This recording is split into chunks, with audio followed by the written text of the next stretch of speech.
The only behavior that you can control is your behavior. You can't control the behavior of what happens in the financial world with the stock market, crypto, Bay Street, Wall Street, real estate. That is not in your control. But by adding one extra step to what you are already going to do, which is welcome to your educational session on multiplying your wealth through crypto mining and effective cash flow management via the infinite banking concept. Let's dive right in. So in today's session, the agenda, we're going to cover a brief introduction to crypto and crypto mining. We'll cover the basics, the ABCs, really build a foundation in that world for you. We'll cover some of the terminologies as well that is involved. Now, after that, we will dive into a case study where you will see an example of one of our clients who used IBC to enhance his returns on crypto mining investing. So we will get into that as well. We're not covering how to build a house, but the reason I have this slide here is we're going to build a foundation. This session is about building a foundation, not only in crypto, but also in the infinite banking concept, which you will see later on. As we get through the presentation, questions are going to come up, and that's fine. That's fine. Questions is a good thing. Questions help you get more clarity on certain things, which is great. What is cryptocurrency? Cryptocurrency is a digital or virtual currency. It is secured by cryptography. Cryptography is the art of securing information using math and code. This math and code, the art of cryptography, is what makes it nearly impossible for counterfeiting and double spending to occur. Now, what is counterfeiting? You may wonder. Counterfeiting is, as the name suggests, it's to imitate something that is authentic or to duplicate it. And so cryptography solves that problem because it doesn't allow for any cryptocurrency to be replicated or duplicated. Double spending means that the same units of a cryptocurrency could potentially be used twice. Most cryptocurrencies are decentralized networks based on blockchain technology, which is a distributed ledger that is saved and updated on a network of computers. All right, so let's unpack that sentence. There's a lot going on there. So let's start with distributed ledger. It is essentially a virtual document that records transactions that take place on a particular cryptocurrency network. For example, if I were to give 1 unit of a cryptocurrency to Sarbloh, okay, and it all happens digitally, if I were to send him that, then when Sarbloh receives it, that's a transaction that has occurred. That transaction of me sending 1 unit of a cryptocurrency to Sarbloh is then recorded on a document, which is called a ledger, and that ledger is stored virtually on a cloud somewhere. That ledger is what makes up the blockchain. The blockchain keeps a track of all the transactions that take place at any given moment in one particular cryptocurrency. So every cryptocurrency has their own blockchain. Now, this ledger, the reason why it is called distributed is because there is no one person or authority or party that controls this ledger. The way to put an analogy to that is if you look at a transaction you may do at a bank, for example, if you were to deposit or withdraw funds, those transactions that you make, that's recorded by the bank on their own ledger.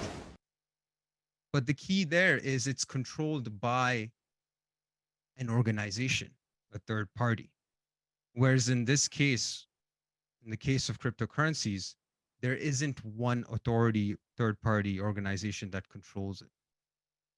Hence the term distributed, decentralized. A defining feature of cryptocurrencies is that they are generally not issued by any central authority or third parties. There you go. As I mentioned, that is one of the most defining features. There isn't one party or authority that controls it. All right, here are some examples of cryptocurrencies. Some of the common and popular ones that some of you might be aware of is Bitcoin and Ethereum. Those are two of the popular ones.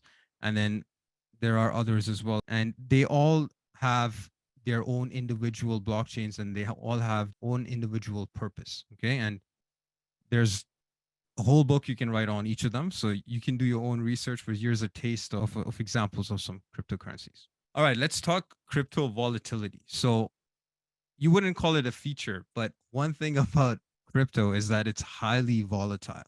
It's a highly volatile asset class. And part of that is it being so new, but it is important to understand that it is volatile. So if you do choose to get into it, you have to know what you're getting into. It's important to do your own research. I'm going to go over a few ways to purchase crypto.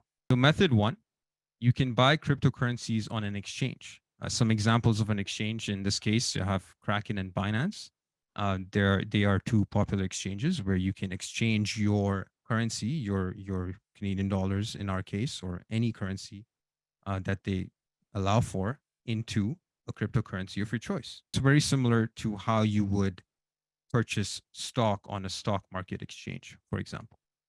Method two is selling a product or service in exchange for Bitcoin. This is as simple as writing a newsletter and having a subscription for it and making Bitcoin instead of Canadian dollars. Method three is buying a cryptocurrency miner that produces the cryptocurrency. All right. And so this is the method that we're going to dive in a lot more in the upcoming slides. All right. Let's get into crypto mining. So now that we have an idea of what cryptocurrency is, now understanding the mining part will be a little easier. So mining is the process that generates new coins using a miner slash computer. A miner is essentially like a computer. Now, back in the day, you could use your regular laptop or desktop computer to mine coins. But in today's day and age, with the advancement of cryptocurrency, you need more powerful computers in order to do this. So your laptop would not be able to manage this. You would need something more powerful than that. And so that gave birth to miners, which have specific tasks. So here are some examples of miners. On the left is what is called a GPU card. Some of you who are tech savvy might be familiar. Yes, your laptop has a GPU card, but what this is a very advanced GPU card that is used primarily for high performance tasks, and cryptocurrency falls under that category. Mining is a high performance task. On the right side, you have what is called an ASIC miner. This is a miner used specifically, for example, the one on my screen. It is designed specifically for that purpose, to mine Bitcoin.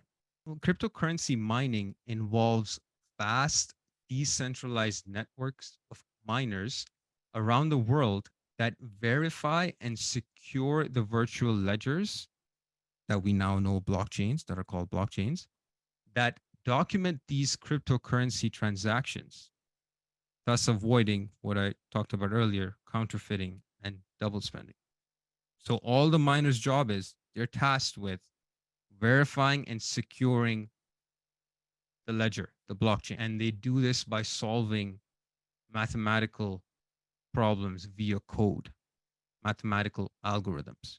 Moving on, in return for contributing their processing power in order to secure and verify the blockchain, miners on the network are rewarded with new coins. It's just an exchange that happens. The owners of the miners, they provide the miners for the network secure and verify the blockchain on a cryptocurrency network.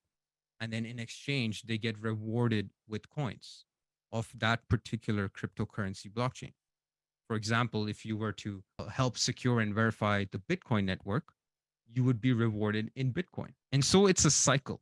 The miners maintain and secure the blockchain awards the coins provide an incentive for the miners to maintain the blockchain.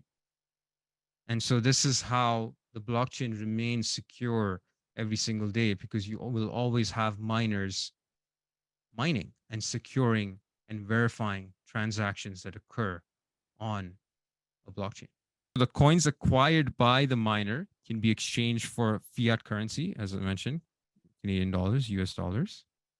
Okay. And so this can act as a form of profit for the owners of the miner. And of course, there are expenses involved as well. Okay, that was an intro on cryptocurrency and then an intro on cryptocurrency mining. Now, what I'm going to dive into is crypto mining investing. And I'm going to make sense of that crypto mining investing. So, in order to do that, the analogy I'm going to use is real estate investing. So, we're going to understand investing in crypto mining through the lens of real estate investing. And some of you might be familiar with real estate investing, some of you might not. So, here's a little brief on real estate investing on a very high level. In real estate investing, what you're doing is you're purchasing a house. You find tenants to live in the house. The tenants then pay you rent monthly. And you use a portion of the rent to pay expenses monthly. And so whatever is left over becomes your net profit. Very simple. Now let's connect that to cryptocurrency mining investing. When you invest in cryptocurrency mining, you purchase a miner. So it's physical, just like real estate. Once the miner is fully powered up and connected, it starts securing and verifying the blockchain that it is connected to, as you now know. So this is similar to getting your house rent. The blockchain then rewards the miner for doing the above tasks, similar to when your tenants pay you for using your house. The reward is paid in the form of a cryptocurrency. And so you would use a portion of that cryptocurrency to pay monthly expenses of operating the miner. Some of the expenses involved in real estate include your mortgage, your taxes, your insurance, some maintenance costs. When you're operating a miner, the expenses include one is electricity fees, and that's because the miner needs power, right? And as I mentioned, it is quite a powerful computer. So do you think it would need a lot of power? The answer is yes. It would need a lot of power. And yes, you can mine at your home, but you would need to set it up in a certain way for the power to go through to the miner and for everything else in your house to still work properly. The last thing you want is to burn the entire circuit down. Another option is to have someone else host the miner for you. And there are services out there where they have the infrastructure built to mine certain cryptocurrencies, for example, Bitcoin. So if you wanted to mine Bitcoin, you can find a service where they will host the miner that you purchase. So they will host it in their facility. And then, so in exchange for that, what you would be paying them is a hosting fee. And this would vary depending on the service you choose. Okay, and then you would be paying them the electricity fees. So those are the expenses involved in operating a miner. Okay, so once you pay the expenses, whatever is left over becomes your profit, similar to real estate investing. All right, case study time. So now we're going to dive into an actual example where you will learn how you can multiply wealth through crypto mining and effective cash flow management via the infinite banking concept. We have a client. We are going to call him Harry. He's age 28. He's an engineer. His income is 100,000 in total. He's currently single, and he discovered IBC in 2020, and he lives in Ontario. When he makes financial decisions, he does it based on research and education. He does not depend on someone else's opinion. Harry invested a lot of time educating himself on cryptocurrency and investing options available to him for crypto. Harry chose investing in crypto mining versus cryptocurrency because it resonated with his style of real estate investing. So the miner that Harry chose in this case produces Bitcoin. So he chose a Bitcoin miner. Now, Harry purchased the crypto miner in 2022. The purchase price was $16,000 at that time. Prices have changed. The hosting and electricity fees, the cost to Harry to run the miner is $220 per month. So Harry did use a host, one of the services to host the miner. And his net profit in month one was $254.58. We want to talk about the options that Harry had to purchase this miner. So his options available, as you can see on your screen. So he could have purchased the miner using cash. He has cash saved in a commercial bank because his income is $100,000. Harry is a saver because he understands without saving, he cannot build wealth. You have to set money aside for the very specific objective for high caliber opportunities that are going to come attract. And for Harry, the high caliber opportunity for him was buying a crypto miner.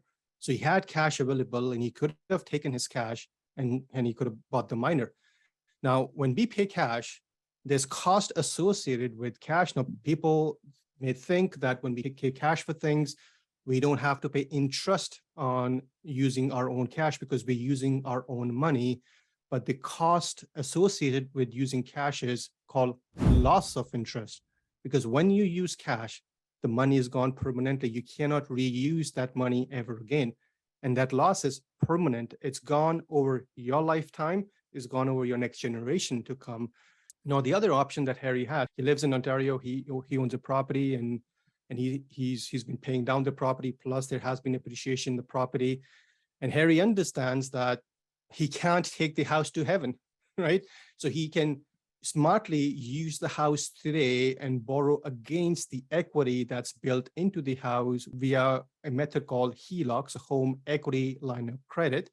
And then he can borrow money against his equity as a loan from the bank and then go purchase the miner. And in this case, Harry, if he uses Heloc, he'll be using someone else's money, other people's money, OPM. And there's cost of using someone else's money, and that cost is cost of paying interest because bank is going to charge interest. So the third method that we're going to discuss is the process of becoming a banker, the infinite banking concept.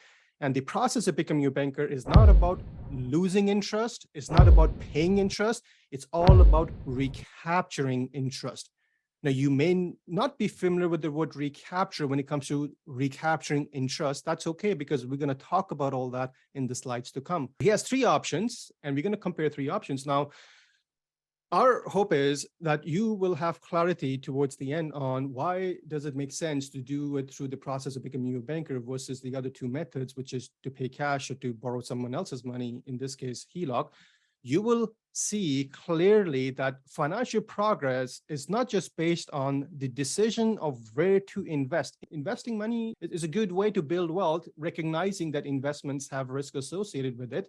You will see clearly that financial progress is not just based on the decision of where to invest, but most importantly, how are you going to go about purchasing the investment? Are you going to go about purchasing the investment using your cash? Are you going to go borrow someone else's money to go buy the investment? Or are you going to use the process of becoming a banker? These three methods will produce very different outcomes. The objective will still be accomplished, which is to buy the investment. But depending on which method you choose, you could be even ahead in life financially. You all have choices to these methods. You spend cash on investments, you borrowed money to buy investments. You may not have yet be using the process of becoming a banker to buy the investments. All these methods will help you accomplish the objective. Is this one of these methods would radically transform that objective in your favor financially, and you're going to see why and how. Now, everything that we do in life financially is a measure against how someone else is doing, right? If I'm making progress, the real question is, well, compared to who? If I'm making financial progress, well, compared to who? If I'm not making financial progress, well, compared to who? Everything is comparative. That's how we determine whether we're making a progress or not. And same applies to the methods that we have available to buy things. So whether we use cash, Heloc, IBC, when we have a comparison, and then things become clear why one is better than the other. Again, you're going to see us repeat things today because repetition is going to be the best practice to learn. Every decision that you make with the use of money is a financing decision. And here's what I mean by that. You either give up the interest that you could have earned, so AKA using cash. So if you have purchased anything using cash, you know now that that money is gone permanently. Using cash has cost. The cost is called cost of lost opportunity because that money could have been earning interest for you. When you use cash, you give up the opportunity to earn interest. So that's a financing decision. The decision is When you use cash, I'm making a decision that I'm okay not earning interest on that money. The other way that we finance things is we pay interest on using someone else's money, aka from a bank or third-party financing. So it obviously is a financing decision because there's interest associated with it. Now, the real question is there a better way to finance things in life? Because we're already financing everything that you buy. You finance everything. You either pay cash, you lose interest, or you borrow money and you pay interest. So if you're financing everything that you buy, is there a better way to finance things so that you radically transform the outcome in your own favor financially? The answer is yes. And that is the process of becoming your own banker. I'm going to talk about that. So option one, using cash. So Harry, so going back to Harry, so he's 28 years young. He's also an engineer, just like Taran, former engineer. He makes about $100,000 per year. And the objective for him is to buy miner. And you know why he's buying the miner, because he wants the cash flow from the cryptocurrencies. That's his objective. And he resonates with that kind of style of investing into crypto because he's also a real estate investor. He likes that cash flow strategy. Purchasing a miner using his own cash. The objective is to buy the miner. The cost of buying miner is 16,000 Canadian. Now, Harry's he's 28 years young. He's a very young guy. And a projected mortality for a male non-smoker, and Harry being non-smoker, the projected mortality for male is age 85. When he takes his cash, which is saved in someone else's bank, or repeat, that $16,000 that he has saved is in someone else's bank. When he takes that money and exchanges that money to go buy the miner, he just made a financial decision. The decision is foregoing the ability for that money to earn interest for him over the next 57 years. So from age 28 till age 85, I'm just looking at projected mortality, that money is gone. And Harry has plans to settle in life. So he has a fiance, he's going to settle down, they're going to have kids. They're going to have a family. When that money is spent on buying the miner, that money is not just gone over his lifetime, assuming that he lives till age 85, but that use of money is gone for his next generation to come, their next generation to come. That loss is permanent. But if you just do the math over his lifetime, assuming that $16,000 could have conservatively earned him 3% per year from age 28 till age 85, the real cost for him to buy that miner is not $16,000. The real cost for him to buy that miner is $88,274. That's basically assuming that 16,000 could have been earning him 3% every year over the next 57 years. When you look at this, when you do the math on the cost of loss opportunity, because many people may be familiar with the cost of loss opportunity, they just may not be understanding this when it comes to the real math. So the real cost of buying that miner is $88,274. That's in dollars. But what about the real cost of loss in amount of number of days and number of months? Because now how many months or days is it going to take for him to recover that $88,274?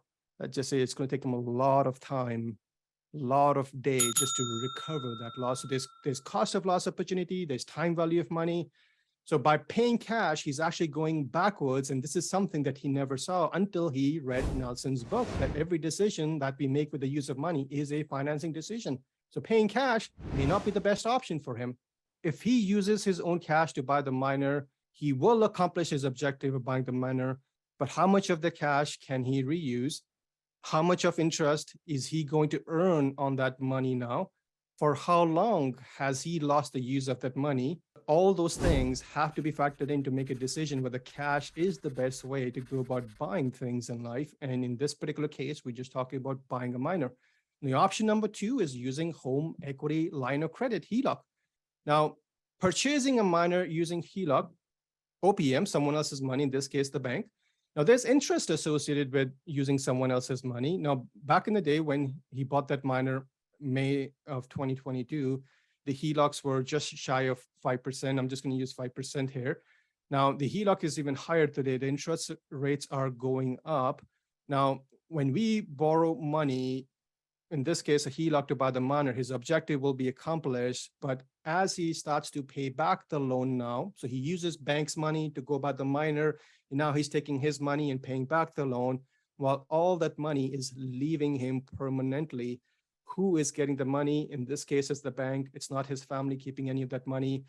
The bank controls the transaction. The bank can call that loan at any time. If he's only making interest payments, bank can maybe force him to make principal and interest payments because they control the transaction.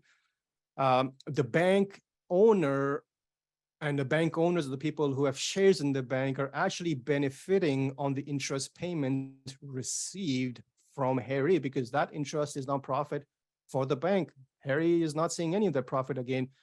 Now, again, how much of that payment that he's going to send away to the bank to borrow bank's money to go buy the miner after he's done paying the bank, how much of that money can he reaccess again? Well, if it's a Heloc, the only thing that he can reaccess is the principal. All the interest is gone. He cannot recapture any of that interest, is gone forever. Just to simplify cash and Heloc conceptually, and I love this diagram. I saw this diagram on the book called The And Asset. If you haven't read the book called The And Asset, there's an And Asset book. You should definitely get a copy of the book. The option one was cash. First thing is, if we have to buy things just by paying cash because we don't want to get into debt, well, it all begins with our behavior to start saving money. So to be ready to pay for cash, we have to save money, and that money is saved in someone else's bank. So we save that money. In this case, Harry worked really hard, months, quarters, and years to save that money. And once he had $16,000, and if you would have used his cash of $16,000 to go buy the miner, objective would have been accomplished, but his cash account would go down to zero. That's the reality. Money is gone. It's not going to earn anything for him. The other option for him was to use Heloc, which is other people's money, OPM. Now, when we get Heloc, we start in debt because we're starting with borrowed money. So we go into debt. So we are negative. If this is zero, this becomes negative. So we start in debt, and then Harry has to work hard to pay down the debt, which is in this case the bank. And then once the debt is paid off, he's back at zero because he has no money to show for it. So whether we pay cash for things or whether we use other people's money, now in this case, when it comes to other people's money, there's interest associated with it. We can see how much interest we're going to pay. But when we pay cash for things, we're not going to see the interest because we may not do the math on the cost of loss opportunity. But whether you pay cash, whether you borrow money from Heloc or bank or third party or private lending, over the transaction, you're down to zero. It's not one is better than the other. Ultimately, you're down to zero. You have no cash. You have no money to show for it, whether you buy things using cash or whether you buy things using borrowed money. The money is gone. Whether he uses option one, which is his own cash, or whether he uses option two, which is OPM, in this case, Heloc, other people's money, he will still accomplish his objective, but the money is gone. It's permanently gone. It's been transferred away from his family. He can never reuse that money ever again. Now, is there a better way? And that is what we are going to be teaching you today. That's what you're here for today. Is there a better way? Is there a way that we can enhance what we already are doing today financially? And if we can do that without working any harder, without taking on any risk, without losing access to cash, that would put you in a much better financial position. And that better way is the process of becoming your bankers. What if Harry accomplishes his objectives of purchasing the miner, but also radically enhances the financial outcome in his favor by not transferring any of his money away as he would if he would have opted for option 1 and 2? Well, that would certainly put Harry in a better financial position. And that option is the process of becoming a banker, the infinite banking concept. It's important to understand the tool that we use to implement the process of becoming a banker. And that tool is called a participating dividend-paying whole life insurance. Participating dividend-paying whole life insurance is just a tool to get the job done. Now, you will agree, or you may agree with my next statement here, that your money needs a warehouse. So wherever your money is sitting today, it's sitting in some sort of warehouse. If you have your money in your wallet, well, that's a warehouse for your money. If your money is inside a toilet tank, that's a warehouse for your money. If your money is in a bank, well, that's a warehouse for your money. If your money is underneath a mattress, that is a warehouse. If you keep your money in vault, well, that's a warehouse. Your money needs a warehouse. It has to sit somewhere. I'm going to talk about a tool called participating dividend paying whole life policy, which can become a warehouse of your money. And from that tool, you can implement the process of becoming a banker and finance the things that you need, and it will radically enhance the outcome of that objective in your own favor. So your money needs to sit somewhere. It needs a warehouse. So we can talk about participating dividend paying whole life policy, some attributes around the policy. A participating dividend paying whole life policy can help create a peace of mind and unmatched financial security. And here's how. There's something called cash values, which begin to accumulate immediately. And these cash values are contractually guaranteed to grow daily. So cash value is your capital in these policies. So as you put money into policies as premium, is going to create access to capital via cash values. And that cash value is your capital. And that cash value can only go up because of certain contractual guarantees in this policy, which I'll explain what those guarantees are. The cash value will only go up. The cash values can never go backwards. If crypto goes down, your cash values still go up. If stock market goes down, your cash values still go up. If the stock market goes jump off the Mount Everest in a doomsday scenario, your cash values will still go up. What happens in the financial market world does not impact your cash value growth. Your cash values can only go one way, which is up. Now, the contractual guarantee is that by age 100, total cash values in the policy must match total death benefit. So you always start with a higher death benefit, and the way the policies are designed is your death benefit is a moving target. It increases in value every year going forward. So when death benefit is increasing, and the contractual guarantee is for the cash values to match the death benefit by age 100. So the cash values grow every day, and every year going forward, your cash value growth becomes better because your death benefit goes up. So cash values can only go one way, which is up, because of insurance companies' contractual guarantee that by age 100, cash values must match the total death benefit. You don't have to live till age 100 for that contractual guarantee to be in place. Doesn't matter whether we kick the bucket at age 60, age 65, age 80, it doesn't matter. What matters is it's going to match the death benefit by age 100. And if you kick the bucket before that, the family gets the death benefit in the policy. So if you live a long life, you're going to have a lot of cash that you can access in the policy. It could be access for buying crypto miners. It could be access for buying other investments. It could be access for retirement. But if we become an angel, or when we become an angel, our family will get that tax-free death benefit, which is in the policy on top of cash value. Now, in the policy, the participating dividend paying whole life policy, as a policy owner, so whoever owns the policy is the policy owner, and the policy owner has easy access to and has full control over the growing pool of financial value, of financial energy that you can use to take advantage of some high caliber opportunities.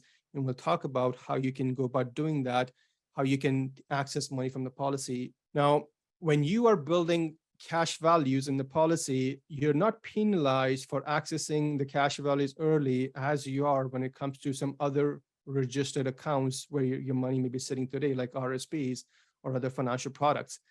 There are several tax advantages, both personally and corporately, of owning a policy. I'm not going to dive into tax advantages, but there certainly are a lot of tax advantages of having money in the policy. Now, it provides a growing death benefit, which is paid to your named beneficiaries income tax-free. So death benefit in Canada is paid income tax-free to your named beneficiary. When someone has a participating dividend paying whole life policy, and as I mentioned, the cash values in the policy keep increasing every day. So if you think about this green slope here, so this green dotted line, this is your cash value. So every single day you age, your cash values increase. All you have to do is just wake up and be one day closer to age 100, and your cash values will increase. So this green line or dotted line, let's assume that's your cash values increasing every day. And let's say you get to this stage and this solid green bubble here, you need to access money from the policy. So one way you can access money from the policy is via a method called a policy loan. And when you access money via a policy loan, there is no qualification, there is no income verification, there is no credit check, there is no consent to repayment. The only thing that insurance company is going to ask you is, if you want the money that we're going to send you via loan, do you want that money via check, or you want the money electronically deposited in your bank account? That's the only question an insurance company is going to ask. And if you access money via something called a policy loan, your cash values in the policy will continue to grow and compound uninterrupted because you're accessing insurance company's money. You're not touching your money. So if you access money as a loan, you can pay back the loan on your terms back to the insurance company. So this red step graph, this represents your loan repayment.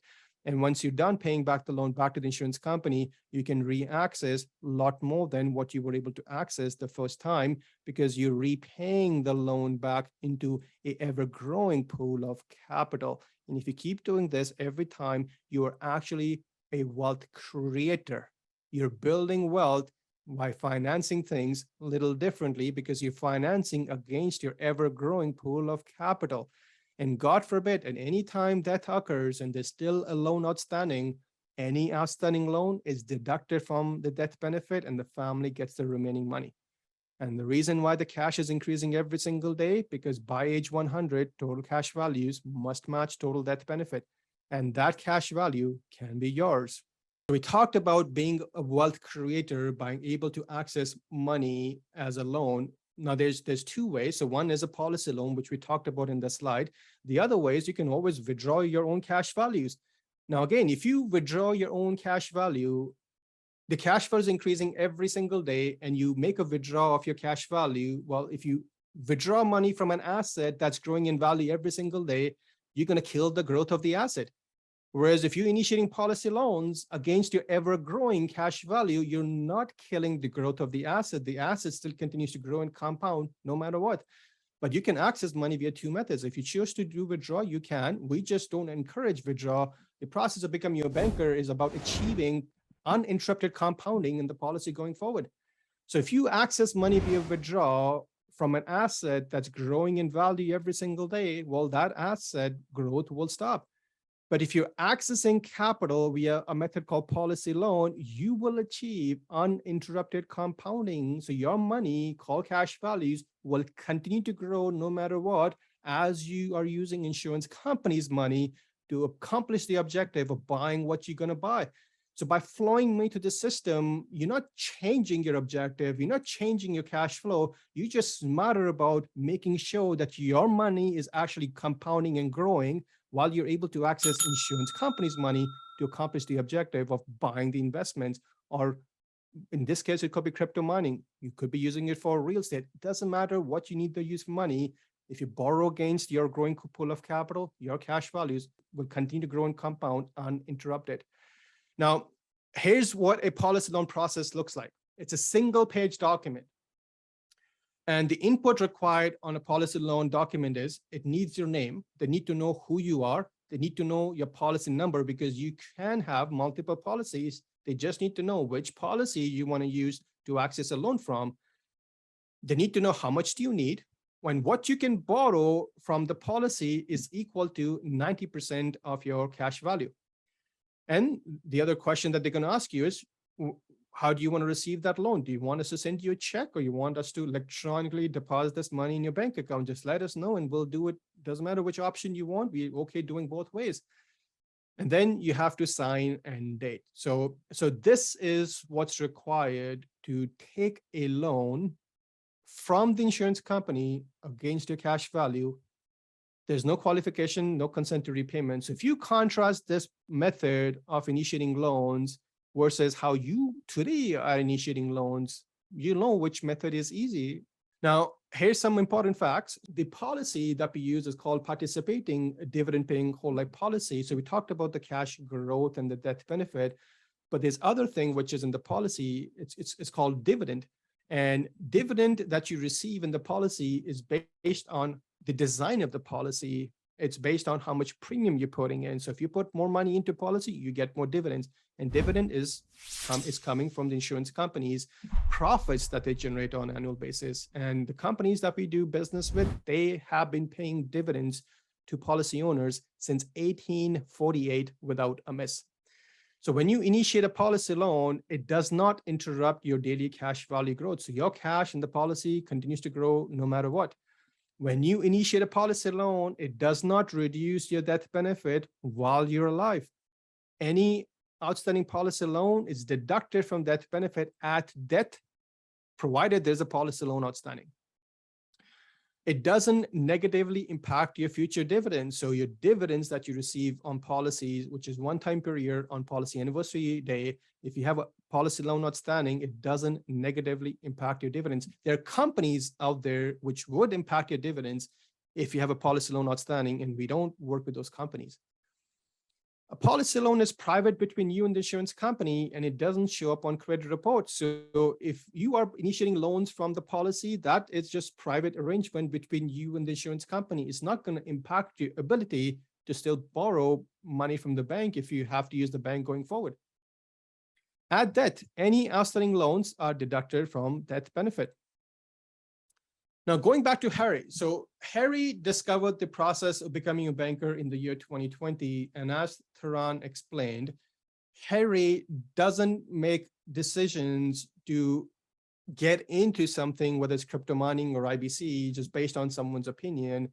Harry is a researcher. He loves to read. And that's the kind of mindset that we connect well with, because we want our clients to educate themselves on what the process of becoming a banker is and how it can impact your life going forward. Harry started his policy, his first policy, if I may add that. He has multiple policies now, but he started his first policy in the year 2020, and he chose to flow $5,000 per year as premium in the policy. That was his decision. He wanted to get started at $5,000 per year because he was saving a lot more than that in a commercial bank every year. And he said, rather than me continue to save this money in a bank, I just want to take that money and start saving money in a policy. So he's not changing his cash flow to start a policy. He's just changing the address of where the money is sitting to start a policy. So his first premium was $5,000 per year. Now, this particular policy, Harry is the owner of the policy, and he used his own life to insure. So he's the life insured, he's the owner. His starting death benefit in this policy is $126,437. I'm specifying starting death benefit because the way the policy is designed is every year the death benefit increases in value. That death benefit is much more today in 2022 versus when he got started. Now, we talked about the daily cash value growth. Just in the first year itself, the daily cash value growth in the policy was $2.10 a day. Now, how do we know that number? Well, we being the advisor on the case, we can look at his values today, and then we can look at his values the next day, and that difference is his daily growth.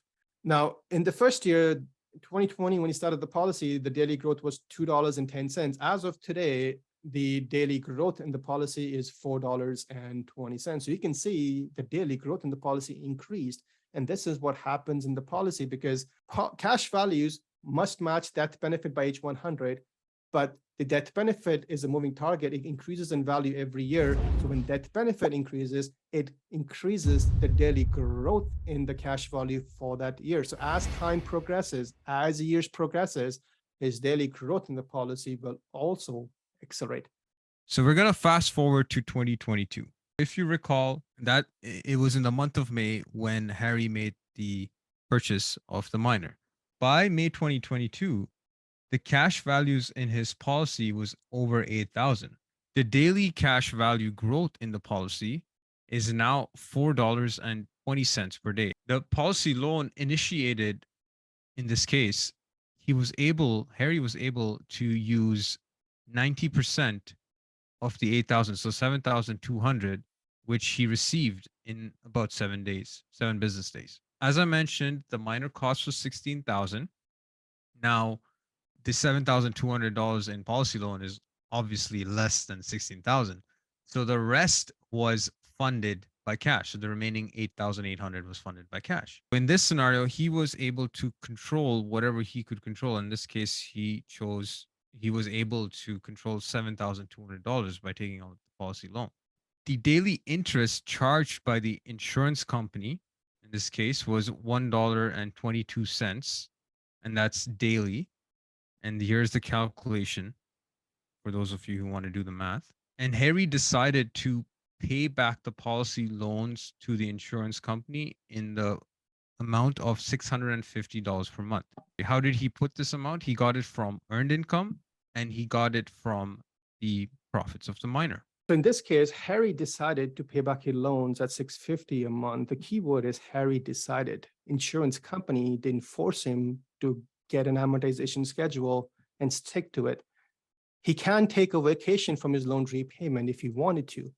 But if he would have borrowed this money from a third-party bank or a finance company as a loan, he had no choice but to stick with that amortization no matter what.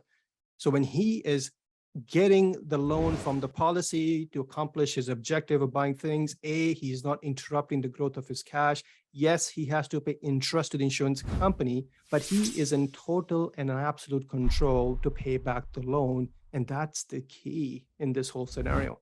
And you're going to see the impact of him paying back the loan back to the insurance company.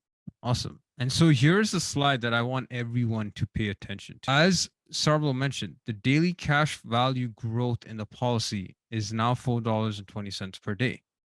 From the previous slide, we know that the daily interest charged by the insurance company was $1.22 per day. How are we doing here?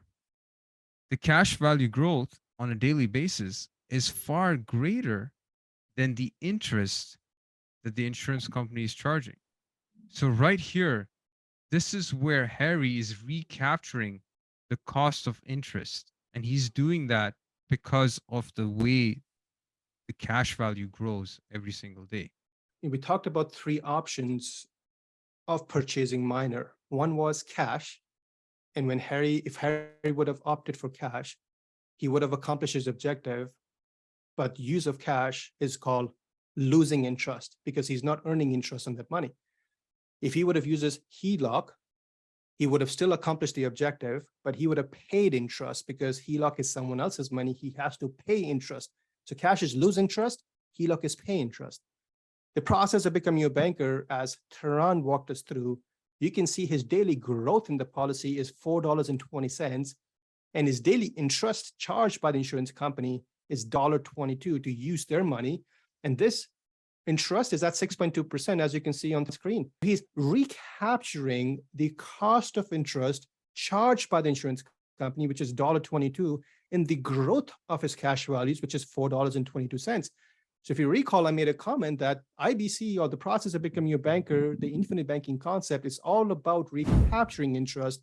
And that is how we build financial wealth. You can see that in real time now, the power of using the recapturing method versus the power of using paying interest method or losing interest method. And that interest that Harry is going to pay, that interest is adding more energy, more financial energy to the insurance company. And Harry co-owns the insurance company because anybody who has a participating dividend-paying whole life policy co-owns the business and hence participates in the divisible profits via dividend. So when he's pumping financial energy into his own company, he's making that company much more stronger, not just for himself, but for everybody who owns the policy. And if he is building his cash values higher than what the interest is, how does the interest even matter? Because he's recapturing the interest charged by the insurance company in the growth of his policy. His monthly loan repayment was $650. And as I mentioned, that's cash flow from the miner and his earned income. The monthly cash value growth is $126. That's $4.20 per day times an average of 30 days in a month. And we have the monthly interest at $36.60. So the total monthly transaction is the 650 plus the 126 of cash value growth, taking away the interest. Harry recaptures $739.40. Where else can Harry pay back $650 per month as a loan and get access to $739.40 right away? That's more than what he put in. You may have some investments, or you may be looking at buying crypto, and you may have accomplished the objective of buying those investments using maybe debt or OPM, someone else's money, or you may have payments for cards, you may have payments for credit cards, you may have payments for lines of credit, you may have payments for student loans. You are already making payments today. And then ask yourself this question. When you make that payment, doesn't matter what that payment is. It could be 200, it could be 100, it could be 500. How much of that payment are you able to reuse now? And compare that with what is happening when Harry is flowing the money through the process of becoming your banker. In this case, he's making a payment of 650 and he's able to access 739. We all have payments to make. Here's another fact. Payments in life do not end. But if we make those payments differently, then we are financially moving ahead. We're financially moving progress, provided we are flowing it through the process of becoming a banker, just the way how Harry is. So he pays 650 per month. Immediately, he's got access to 739. So he's building wealth as he's making back payments. And he's going to use that wealth that's building up again for his next investment. And next investment may not be crypto, it may be real estate, it may be private lending. So just think about what's happening on your payments and just compare it with what's happening here. And you can do this too. It took Harry 2 years to get to where he is today, where he's ready to take policy loans and go by the crypto. So can you. This process is a long-term process because you need money till the end of time. Someone has to finance things for you. That someone should be you. And one question that we get asked all the time is, can we meet with a authorized infinite banking practitioner on your team so that we can have a one-on-one discussion and see if this is a good fit for us and see how this can be implemented in our life? Well, the answer is yes. All you have to do is text the word schedule to the phone number on your screen, which is 780-809-4599, and you'll receive a link, and click that link and book a time that works best for you. At that meeting, don't bring any money. There's nothing to bring to that meeting other than your questions. So gain clarity, see if it's a fit. But to do that, text the word schedule to 780-809-4599, and you'll meet with one of our team members, and they're all authorized infinite banking practitioners, and they all practice what they teach. Awesome. Let's look at the breakdown of the income that Harry generates from the crypto miner, from the Bitcoin miner. It's a Bitcoin miner that produces Bitcoin every single day. And again, that's because the miner is securing and verifying the transactions on the Bitcoin blockchain. The reward that Harry receives is this amount in Bitcoin per day. As of May 2022, Bitcoin's price is 39,000. And as you know, crypto is volatile. So this is an average price. The price definitely fluctuates on a day-to-day basis. The revenue per day on average was around $15.60 per day. The hosting and electricity costs per day, now this is a fixed cost, so this is $7.23 per day. And so the total net profit per day, the daily net profit would be $8.37 per day. And of course, once again, it would fluctuate based on what Bitcoin's price is every single day.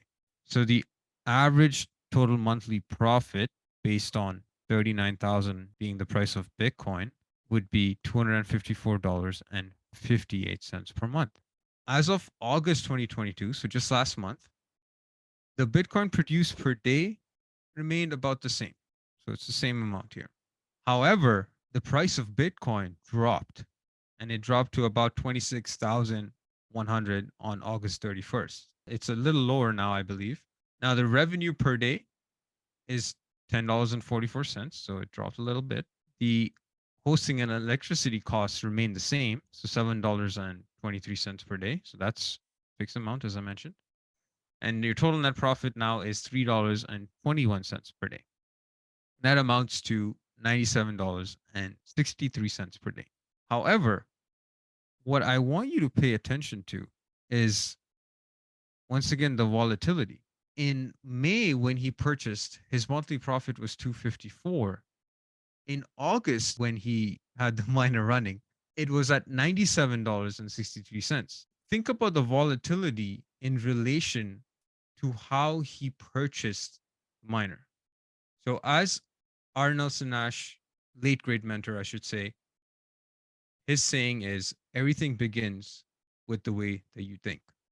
Now, there's another quote, and the quote goes, most people would rather die than think. And many of them actually do. You see, you cannot control what cryptocurrency is going to do. In what I just showed in the past couple slides, Harry was not in control of Bitcoin's price. Okay, the price dropped. He was not in control of that. But what he can control is how he is going to buy or how he bought the miner. As you saw in Harry's case, the cash flow from May to August went down. Once again, Harry cannot control the outcome on Bitcoin, but he did control the way he purchased the miner. If you ask yourself, how do you think that will make you feel when you sleep at night? Probably a lot better because he was able to control one aspect of the transaction, and that's purchasing the miner. And this is what reduces his overall risk in the investment, which should help him sleep better at night. Exactly. Things like crypto and financial markets, these are out of control. We don't control that. Even we think it's a good decision. It goes up and down. It fluctuates. It's a fact. But if you look at from May till August, he bought the crypto miner using his policies, using the process of becoming a banker. The crypto miner was doing really well in terms of mining the Bitcoin. Now, the crypto miner today is still mining the Bitcoin the same way, but it's just that the value of Bitcoin in terms of Canadian dollar has come down, which is producing less cash for him. But irrespective of that, there has been no change when it comes to the process of becoming a banker, which is how he went about financing the miner. He still continued to build wealth in controlling the process. He pays back just over $600 in policy loans, and he's got access to $700. So he continues to build wealth no matter what, which is his behavior of making a decision how he wants to go about buying things. But if you compare and contrast how he bought the miner versus Heloc versus cash, he would be stressed today because A, the cash is gone, and then the outcome from miner is gone. And if he would have used Heloc, well, guess what? The interest rates went up. He would be paying more to the bank, and he's not getting any money back. And plus, the outcome for the miner went down. So we can't control, as Taran mentioned, the outcome from the investment, but we can certainly control our behavior of how do we going to go about buying things, and that's still going to push it ahead financially. Doesn't matter which option he would pick, whether it's cash, whether it's Heloc, whether it's IBC, he would still accomplish his objective. But there's one option that'll put him in a better, stronger financial position. So out of these three options, IBC will not just help him accomplish his objective of purchasing the miner, but using IBC, he will be able to reduce his overall financial risk, build more wealth, irrespective of the fact whether crypto miner produces the financial outcome that he desires out of the crypto miner. Absolutely. I'm going to leave you all with this. The only behavior that you can control is your behavior. You can't control the behavior of what happens in the financial world with the stock market, crypto, Bay Street, Wall Street, real estate. That is not in your control. But by adding one extra step to what you are already going to do, to what you're already currently doing financially, which is implementing the process of becoming your own banker, the infinite banking concept, you can reduce the overall financial risk and radically enhance the financial outcome, the overall financial outcome that you expect. If you can implement this process without having to work any harder, taking any additional risk, losing control over the access to money, or changing your cash flow, how would that make you feel? Wouldn't that be great? And it doesn't matter where you start when it comes to the premium amount that you want to put into your policy. That doesn't matter. But when you do start, you will feel really, really good about it. We have over 500 five-star Google reviews. All these clients, as you can see right in front of you, they are certainly feeling really good about starting the process. It doesn't matter what premium they started at. The only thing that's standing between you and you achieving your goals is you. Nothing happens if nothing happens. So you have an opportunity now to connect with one of our teams, to have a one-on-one discussion about how this can be implemented in your life, personally, corporately, whether it's for crypto, whether it's for real estate, whether it's for stock financing. doesn't matter what you need for use of money. If you flow it through the process of becoming your banker, it's going to radically transform the outcome of that transaction in your favor financially. So take massive action, book that call. Our team is looking forward to connecting with you. And here is the next step in continuing your journey in discovering how IBC can be best implemented in your life. And all you got to do is text the word schedule to 780-809-4599 and book a call that works best for you, the time that works best for you. What's the best resource for determining the appropriate miner for each individual circumstance? Everyone's best friend, which is Google, right? That's Yeah. Google will definitely give you some resources, but some specific resources. What I would do is I would follow people in that space. Some people to follow. You can find them on Twitter. There's Anthony Pompliano. There's Will Clemente. There is Compass Mining has a lot of research on mining as well. A lot of information. They have podcasts as well where you can go to and learn about crypto mining, learn about Bitcoin, cryptocurrencies. And there's a lot of information on YouTube as well. There's a ton of channels and there's even books as well. What I would say is start with Google. And then when you start with Google, you're going to fall down the rabbit hole and you take it from there. Oh, it's great. I kind of passed at the time I got the question. I said, do your research. That's your best thing. And that's what you kind of said is, spend your time educating yourself like that. So here's another good one for the two of you. What are your thoughts if we're not tech savvy to set up a miner? Can we use policy loans just to buy Bitcoin? Yeah, it's a personal choice. And, in my experience, you don't need the know-how or the technicality about the miner. You just have to find the right who where you can host the miner and let them do everything else. And you just worry about making sure that you're obtaining the objective using the IBC process. But Taran, I'll invite you to share your insights on this too. Yeah, you can most definitely take out a policy loan to purchase a cryptocurrency outright. For sure, you can do that. That's one option. As I mentioned, there's 3 ways of acquiring cryptocurrency, right? So that's one of the ways. And you can take out a policy loan, as we showed you, to purchase a miner. It all comes down to what you're looking to achieve and why are you doing that investment. And that comes down from your own research and what you're comfortable with. When did IBC start? Nelson wrote the book titled Becoming a Banker, the Unlock the Infinite Banking Concept in the year 2000, but he had been practicing IBC long before that, but it wasn't until 2000 he wrote the book. But we discovered the process of becoming a banker, and when I say we, I say Jason Lowe. 14 years ago, he was invited to a seminar, Las Vegas of all places. That session was not titled Becoming a Banker. It was titled very different. But the teaching point was becoming your own banker. And from there onwards, he dove into his own research. And then he found Nelson Nash, the pioneer and founder of the process himself. See, the process may be new. The way we teach the process using a participating dividend paying whole life policy is, you can call it a new concept. But these policies have been in existence in Canada since 1847. Insurance companies have been growing cash values for Canadians since 1847 every single day. Insurance companies have been paying dividends to policy owners since 1848 every single year without a miss.